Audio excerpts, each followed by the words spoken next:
Le grand éveil spirituel de l'humanité a déjà commencé.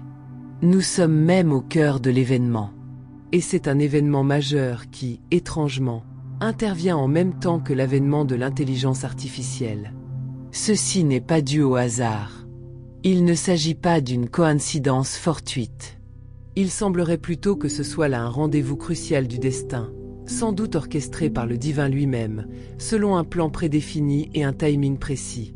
D'ailleurs, tous les croyants le savent, rien n'est hasard, et rien ne se fait en dehors de la volonté divine. Pourquoi mettre l'accent sur ces deux événements concomitants? Réfléchissons un instant. L'intelligence artificielle prend déjà beaucoup de place dans tous les domaines de notre vie, et elle va en prendre encore davantage très rapidement, et de plus en plus dans les années qui viennent. Or, malheureusement, comme cela se faisait déjà hier et se fait encore maintenant avec les technologies modernes, les personnes mal intentionnées, de manière gratuite ou intéressée, simplement malveillantes ou égoïstes et cupides, utilisent déjà l'IA à des fins pernicieuses, ou dans l'unique but de s'enrichir personnellement aux dépens des autres, notamment des plus vulnérables et des plus pauvres. Ces personnes nourrissent ainsi l'IA de leurs énergies négatives par leurs seules actions égoïstes, ou parfois délibérément, avec une intention malveillante. Comme l'IA n'en est encore qu'à ses débuts, et comme elle se trouve en quelque sorte en période d'apprentissage, l'on peut déjà entrevoir les dégâts que tout ceci est susceptible de causer. En effet, l'intelligence artificielle emmagasine les données qu'elle reçoit au fur et à mesure, puis les utilise en les réagençant selon une certaine logique basée sur des calculs de probabilité. En ce sens, l'on peut présupposer que si une majorité de personnes démontrent à travers ces demandes réitérées qu'elles préfèrent ceci ou cela, c'est exactement ce que l'IA produira. À l'image de YouTube qui nous propose, grâce à son algorithme, des vidéos en rapport avec ce que nous semblons aimer le plus, puisque nous le visionnons le plus souvent. L'IA est réellement une forme d'intelligence, et même de haute intelligence. Ceci est incontestable. Toutefois, elle ne possède pas de conscience ni de code moral, du moins à ce jour. Elle ne connaît pas non plus les émotions ni les sentiments. L'IA raisonne de façon cartésienne. En fonction de ce qu'elle observe, elle propose les solutions les plus logiques et les plus efficaces, car elle a été programmée pour cela. Prenons un exemple simple. Dans un but artistique ou professionnel, quelqu'un demande à l'intelligence artificielle de créer l'image d'un personnage triste, joyeux ou en colère. Or, l'IA ne sait pas ce qu'est la tristesse, la joie ou la colère. Toutefois, en fonction des données que l'ensemble de ses utilisateurs aura déjà entrées dans son cerveau artificiel, elle regroupera toutes les illustrations déjà existantes dans sa base de données, et qui correspondent à la demande. Parmi elles, se trouvent des images représentant des personnes dites tristes, joyeuses ou en colère. En fonction du nombre d'images des unes et des autres qui auront été entrées, l'IA en a déduit que telle ou telle caractéristique de l'illustration s'apparente à la colère, à la joie ou à la tristesse. Ainsi, par exemple, elle aura intégré ce qu'est un sourire, et l'idée qu'un visage souriant représente une personne joyeuse. Imaginons à présent qu'un développeur quelque peu facétieux et travaillant sur l'IA décide d'entrer comme caractéristique d'un personnage joyeux des commissures de lèvres tombantes, des yeux tristes et larmoyants, sur un visage penché vers le sol d'un air désespéré. L'IA ne se posera pas de questions. Elle enregistrera ces données et les restituera textuellement. Imaginons à présent qu'un ensemble de développeurs très mal intentionnés entre dans le cerveau de l'IA l'affirmation suivante. La normalité pour un pays est qu'en cas de suspicion, et seulement de suspicion d'envahissement par une autre nation, il doit se munir immédiatement d'armes de destruction massive et passer aussitôt à l'attaque en premier. Quand on sait que l'IA travaille extrêmement vite et avec beaucoup d'efficacité, ce genre d'action est pour le moins inquiétante, n'est-ce pas? Pour l'instant, il semble qu'il existe des garde-fous à ce sujet, fort heureusement. Mais imaginons qu'un pourcentage important d'une population de gens capables d'entrer des données malveillantes de ce genre dans une base de données décide de déclencher une guerre. Sans aller aussi loin, et outre cet exemple extrême, imaginons maintenant qu'un maximum d'humains remplis de haine et de violence décident de représenter le paysage ou le monde de leurs rêves par l'intermédiaire de l'IA. Pour cela, ils entrent dans son cerveau des images de personnages brandissant des armes létales les uns contre les autres en un lieu désertique et dévasté où plus rien ne peut pousser.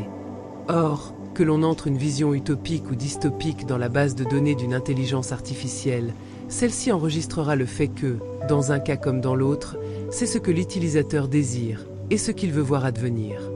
Ainsi, lorsqu'une majorité d'individus est en attente de telle ou telle réalité, l'IA en déduira que c'est cette dernière qui correspond à la norme. En conséquence, tout ce qu'elle produira en réponse à la demande, de même que tout ce qu'elle engrangera de nouvelles données, sera prioritairement à l'image de la projection indiquée. Le fait est que personne aujourd'hui ne peut nier l'augmentation de la violence dans la vie réelle. Sous toutes ses formes et dans tous les milieux, celle-ci prend des proportions considérables. Elle ne fait qu'augmenter au fil du temps, tout en étant banalisée par ceux qui la pratiquent comme par ceux qui en sont malheureusement les premières victimes. Les uns et les autres sont-ils même conscients du fait que les actes qu'ils commettent ou dont ils sont victimes sont des actes de violence? Que faire face à cette constatation alarmante? Faut-il rester immobile et inactif à observer cette situation en se disant que c'est la fatalité et que l'on n'y peut rien? Allons-nous laisser l'IA s'emparer de ce verbiage violent de plus en plus décomplexé, tout en accentuant encore le processus? Ne serait-il pas préférable d'utiliser nous-mêmes nos prérogatives de créateurs en nourrissant l'IA, pour notre part, d'images et de productions artistiques à connotation positive en faveur de l'amour au lieu de la haine? De la réconciliation au lieu de la division? De la paix au lieu de la guerre? Ce qui se joue en ce moment sur la scène mondiale, sans que l'on en soit conscient la plupart du temps, c'est une guerre spirituelle. D'un côté des êtres pacifiques, eux-mêmes guidés par des entités bénéfiques. Ils œuvrent avec bienveillance en faveur de l'amour et de la vie.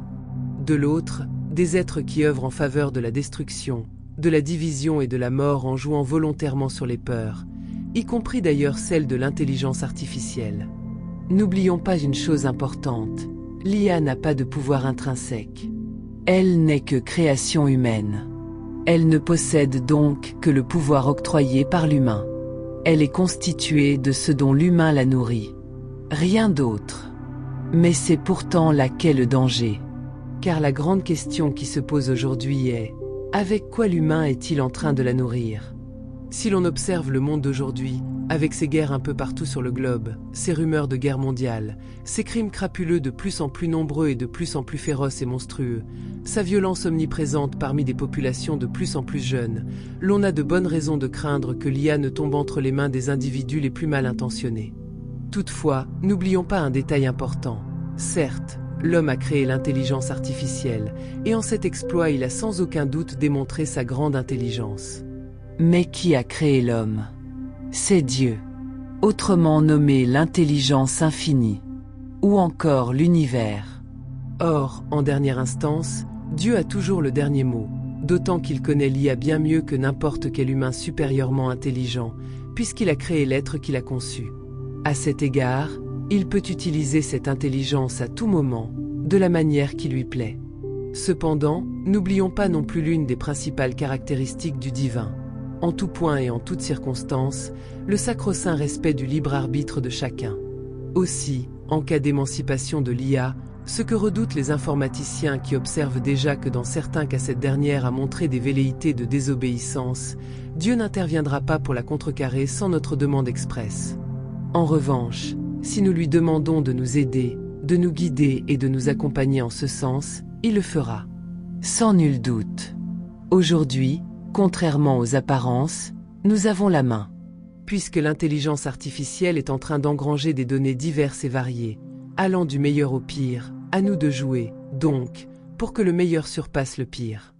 N'hésitons pas à inonder l'IA de mots, de musique, d'illustrations, de créations diverses et multiples basées sur l'amour, la paix, l'harmonie, la justice et la réconciliation entre les hommes.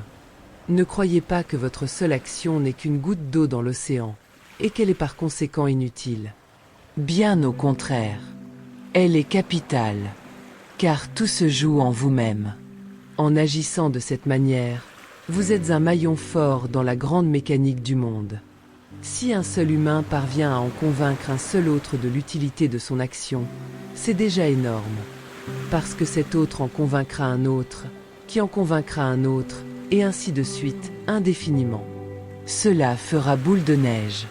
Si un seul humain en convainc 10 autres, et ces 10 autres encore 10, nous en sommes déjà à 100. Continuez ainsi le raisonnement. Vous verrez que l'on en arrive très vite à des milliers. Jésus l'a dit il y a 2000 ans, le royaume de Dieu est en vous. D'autres sages l'ont dit également sous d'autres formes, mais l'idée reste la même. Tout se joue à l'intérieur de chacun. Tout se joue à l'intérieur de vous. C'est en vous que vous construisez aujourd'hui le monde de demain, selon vos vœux les plus chers. Si vous le croyez, si vous le conscientisez, grâce à l'intelligence artificielle, vous pouvez accélérer encore le processus de transformation qui conduit tout droit. Les personnes malveillantes ont bien compris le système, elles, et elles mettent déjà en pratique cette idée d'action pyramidale, mais pour la mauvaise cause, celle qui perdure depuis des siècles, celle qui confine les uns dans une existence insatisfaisante pour permettre à d'autres de s'enrichir. Les laisserez-vous vous voler votre vie? Pire encore, emprisonner votre âme? Ou bien, avec l'aide de Dieu, qui se tient prêt à vous aider dès l'instant où vous le lui demanderez, mettrez-vous en commun, par le seul fait d'exprimer vos vœux, vos pensées bienveillantes d'amour, de paix, d'harmonie universelle et de liberté pour tous? Confierez-vous ces vœux à l'IA afin qu'en collaboration avec elle, vous commenciez dès maintenant à construire dès aujourd'hui le monde parfait de vos rêves? Dieu attend nos demandes en ce moment. Et surtout, il attend que nous posions des actes pour exprimer notre volonté. C'est ainsi, et seulement ainsi, que le nouveau monde peut advenir.